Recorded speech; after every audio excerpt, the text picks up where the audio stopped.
하나님 앞에 아름다운 사랑이란 제목으로 말씀을 드리겠습니다. 저는 요한일서 3장 두 번째 시간에서 우리가 이미 알고 있는 사실, 즉 믿음으로 구원함을 받는다는 사실을 이야기하면서 그 믿음의 본질이 바로 예수님의 십자가 사건이라는 것이며, 이 십자가 사건의 중심축이 사랑의 실체라는 설교를 한 적이 있었습니다. 그러하다면 하나님의 사람들이요, 믿음의 실체가 곧 십자가 사건이라는 것이며, 이 십자가 사건이 사랑이란 정의를 내리려면 반드시 선행되어야 할 한 가지 중요한 사실이 있는데, 바로 이는 성부 하나님과 성자 예수님의 특수한 관계를 설명이 전제되어야 한다는 것이었습니다. 그래서 제가 한번 찾아보았습니다. AD 325년 니케아 종교회에서 중요한 안건이 하나가 처리되었는데, 그 안건이 바로 삼위일체 하나님에 관한 내용이었습니다. 그 당시 성자 예수님은 성부 하나님께 속해 있다, 아니 종속해 있다 라고 하는 아리오스파가 있었고, 또 성자 예수님과 성부 하나님은 동일 본질, 동일 본체라 주장하는 아타나시우스파가 있었는데, 이를 당시 콘스탄틴 대제가 아타나시우스파에 손을 들어주고 아리우스파는 이단으로 정죄하였으며, 이때로부터 성부 하나님과 성자 예수님은 한 분 하나님이시라는 것이며, 이분들의 영이 바로 성령으로, 즉 삼위 하나님은 각 인격은 다르지만 한 분 하나님으로 정의하여 오늘날까지 기독교의 중요한 첫 번째 교리로 자리매김하고 있다는 것입니다. 따라서 하나님의 천지 창조와 타락, 그리고 구원의 섭리와 마지막 심판에는 바로 이 삼위 하나님의 각 위의 역할이 설명이 없다면 도저히 해명 불가능하다는 것이며, 여기에 연결고리가 바로 사랑이라는 것이었습니다. 때문에 우리가 읽고 있는 성경에서 성부 하나님과 성자 예수님의 사역, 그리고 그분의 사역을 이해할 수 있도록 우리에게 그분의 사랑을 생각나게 하는 성령 하나님의 격이 바로 동일하게 같은 선상에 있는 한 분으로 인식되어야만 한다는 것이었습니다. 따라서 성부 하나님이 우리를 사랑하사 자기 아들을 십자가에 내어준 사랑과 그 아버지 뜻에 순복하여 십자가 형벌을 받으신 성자 예수님이 계시다는 것입니다. 그리고 그 사랑의 대상들에게 그분들의 고귀한 구원의 섭리를 깨닫게 하기 위하여 성령님의 역할이 먼저 선제되어 있다는 것이며, 또한 이 구원의 여정에 바로 이러한 이 삼일째 하나님을 이해하지 않고는 도저히 우리에게 알려줄 방법이 없기에 성경은 또다시 직설적으로 하나님은 사랑이다, 그렇게 우리에게 알려주고 있다는 것입니다. 본문을 한번 보겠습니다. 7절에 노 사도는 정체성의 혼란을 겪고 있는 크리스찬 2세들에게 사랑하는 자들아, 우리가 서로 사랑하자, 이렇게 간곡하게 부탁하고 또 제의합니다.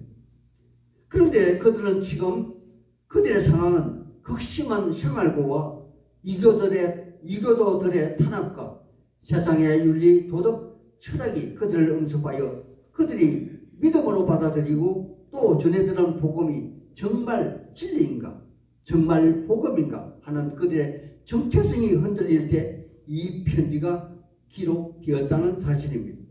그러므로 여기 90이 넘은 사도 요한은 우리 예수님이 직접 그의 제자들에게 설명하셨던 크고 첫째가는 제1계명을 바로 그들에게 다시 한번 상기시키고자 사랑을 언급하고 계시다는 것입니다.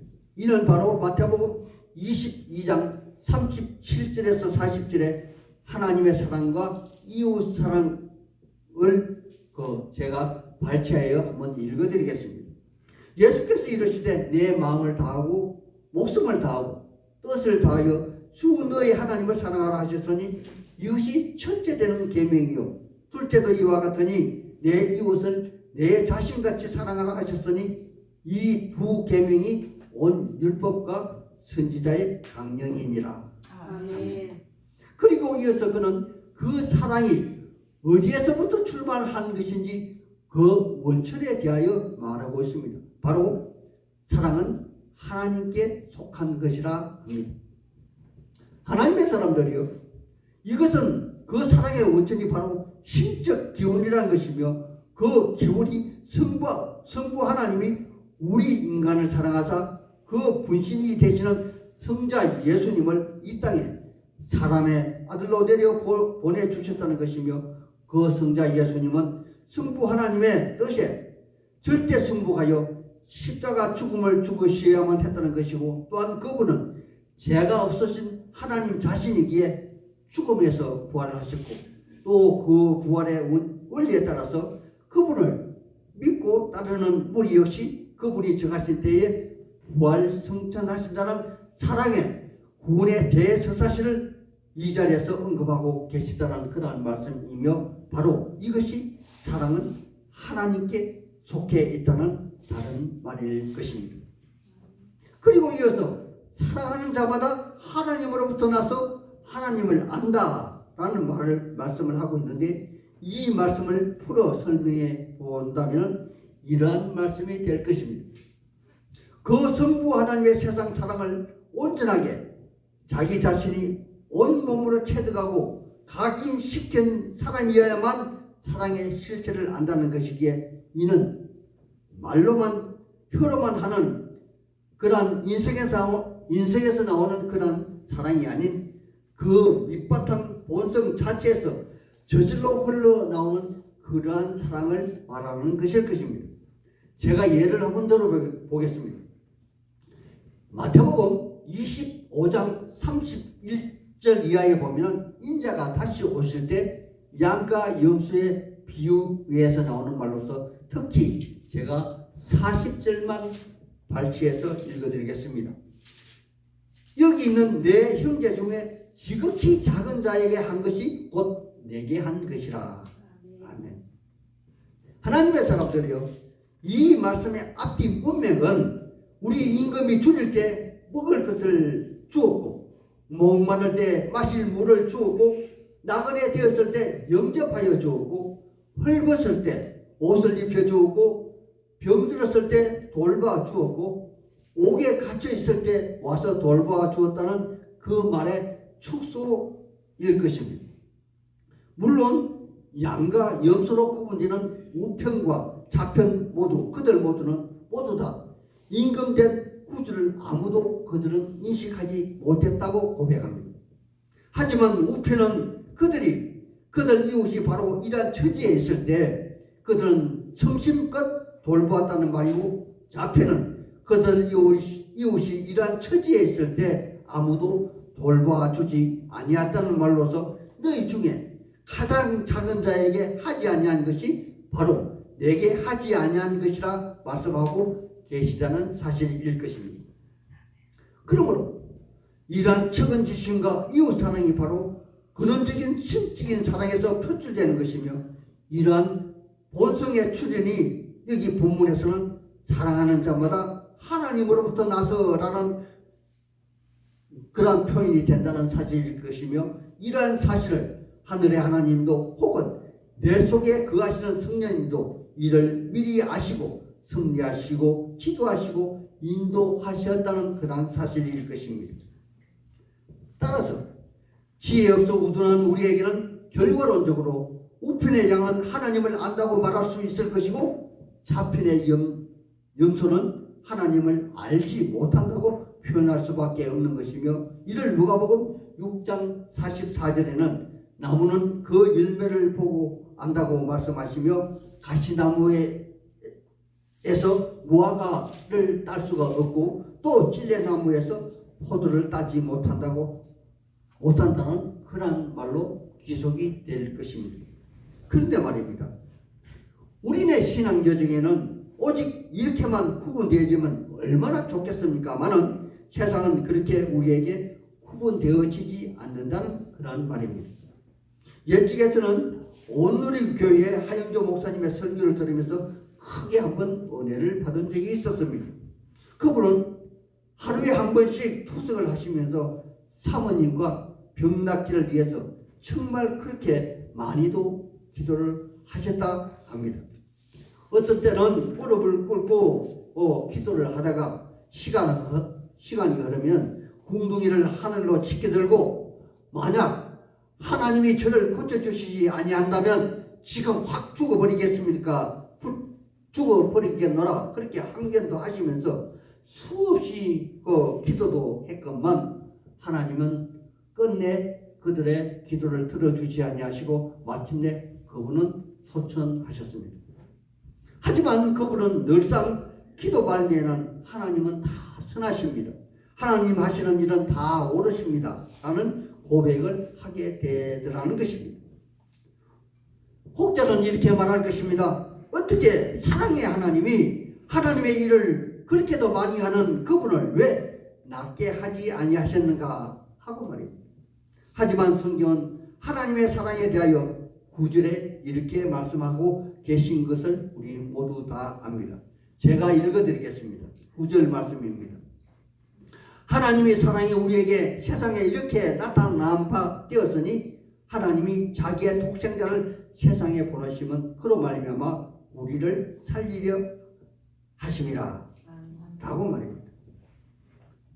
하나님의 사람들이요, 바로 이 말씀은 우리 모두는 이 땅에서 영원히 살 수 없는 존재이기에 때가 되면 이사야 선지자의 예언의 말씀처럼 이 땅은 두루마리처럼 말려 사라질 것이며 영원한 새 하늘과 새 예루살렘 성에서 우리 모두 부활 성천하여 영원한 삶을 살아가는 그러한 존재로 거듭나게 하기 위한 하나님의 사랑을 덧입은 그러한 존재임을 자각하게 하는 그러한 말씀임을 우리 모두는 이미 마음속에 다 알고 계실 것이 아닙니까?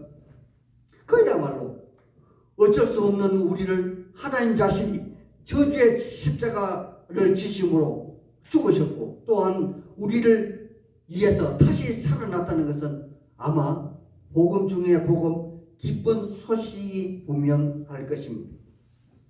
때문에 한시적인 이 땅의 삶으로 영원한 삶으로 성화되는 것이라면 슬픔과 원망이 이 땅에서 사는 날 동안 있다 할지라도 정의와 바름, 사랑의 실천으로 우리는 살아가야만 하지 않겠습니까? 하나님의 사람들이요, 여기 요한일서 4장에서만 사랑이라는 단어를 몇 번 기록했는가를 아십니까? 저는 설교를 준비하면서 하도 심심해서 동그라미를 치면서 한번 쉬어보았더니 여기 4장에만 무려 29번이나 사랑이라는 단어를 사용하였더라고요. 여기 노사도는 조금 전 반복했던 하나님의 사랑을 또 한 번 반복하고 또 반복하며 몇 번이나 반복하고 있는지 모르겠습니다. 10절을 한번 살펴보겠습니다. 사랑은 여기 있으니 우리가 하나님을 사랑하는 것이 아니요 하나님이 우리를 사랑했다 그렇게 말하고 또다시 우리 죄를 위하여 자기 아들을 화목제물로 이 땅에 보내주셔서 저주의 죽음을 죽게 하셨다 그렇게 말하고 계신다는 것입니다. 물론 이 말씀은 우리에게 기쁜 소식이고 참으로 옳으신 하나님의 말씀이십니다. 그러므로 하나님이 세상을 창조하셨고 또한 우리를 창조하시기에 사랑 또한 하나님으로부터 기운된 것이 분명할 것입니다. 그러므로 그리스도가 이 땅에 오시기 전이라도 하나님은 미리 섭리하시고 계획하시고 계셨으므로 그리고 구약의 모든 사람들조차 그리스도로 말미암아 구원의 문이 열리기에 그들 또한 하나님의 사랑 안에 머물 것입니다. 그러므로 십자가 사건은 우주적인 사랑의 시작이며 또한 우주적인 사랑의 완결판이 되는 것입니다. 여러분, 하나님이 나 때문에 십자가에 못 박혀 저주의 죽음을 죽으셨다는 겁니다. 여러분, 하나님이 나 때문에 무덤에서 다시 살아나셨다는 겁니다. 이러한 사실은 팩트이며 이 모든 사실을 믿으면 모두 다 나의 것이 된다는 것이 복음 아닙니까? 하나님이 나를 사랑하신다고. 그렇다면 나의 정체성은, 나의 자존감은 어디에 두고 살아가야만 하는 것일까요? 세상 사람 나보다 더 많이 가지고 혹은 더 덜 가지고 또 지위가 높든 낮든 아마 이런 것들은 하나도 문제가 되지 아니할 것입니다. 오늘의 마지막 말씀 11절 말씀을 다 같이 한번 읽어보겠습니다. 11절 말씀입니다. 찾으셨으면 같이 읽겠습니다. 시작. 사랑하는 자들아, 하나님이 이같이 우리를 사랑하셨던즉 우리도 스스로 사랑하는 것이 마땅하더라. 아멘. 하나님의 사람들이요, 여기 이같이라는 곳에 밑줄 하나 쫙 그어 보세요. 그리고 마땅하도다에 밑줄 하나 더 그어 보십시오. 이같이란 말씀은 여기 앞번에 두 번이나 반복해서 십자가의 사랑을 말씀한 것이므로 그냥 넘어가고 뒤에 마땅하도다에 대한 설명을 제가 하나 드리겠습니다.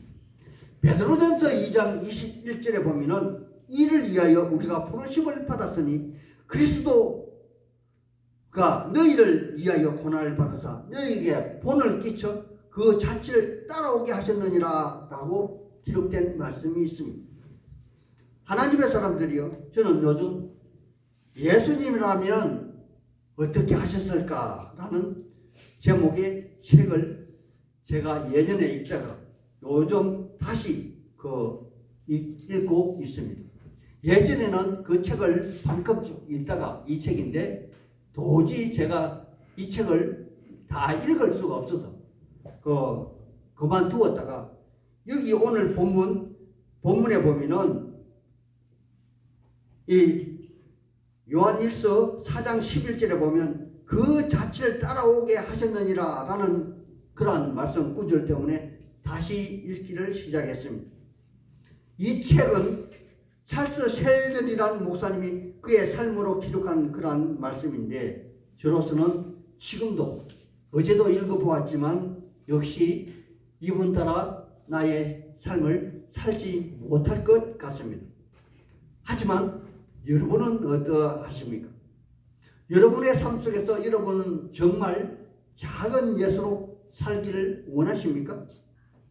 누가복음서에 나오는 선한 사마리아 사람처럼 아니면 세리 삭개오처럼 아니면 저전번 제가 설교했었던 그 본문 중에서 죽었다가 베드로 사도의 기도로 다시 살아난 다비다처럼 그렇게 살기를 정말 원하십니까? 만약 그렇게 살기를 원하시고 결심하시고 결단하신다면 하나님이 그 일의 과정에 직접 하나님이 손수 도우시라 저는 확신합니다. 한번 도전해 보십시오. 하다가 중단해도 그 한 만큼 여러분의 삶에 새로운 도전이 될 것이 확실합니다. 제가 조금 전에 읽어드린 베드로전서 2장 21절 그 앞에 있는 베드로전서 2장 20절 말씀을 읽어드리고 마치겠습니다. 베드로전서 2장 20절입니다.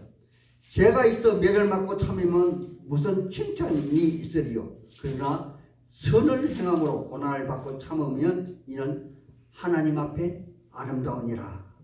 아멘. 즉 하나님 앞에 아름다운 삶으로 사랑을 하시면서 작은 예수로 살아가시기를 우리 주 예수님 이름 받들어 소망하고 축복하는 바입니다. 아멘. 아멘.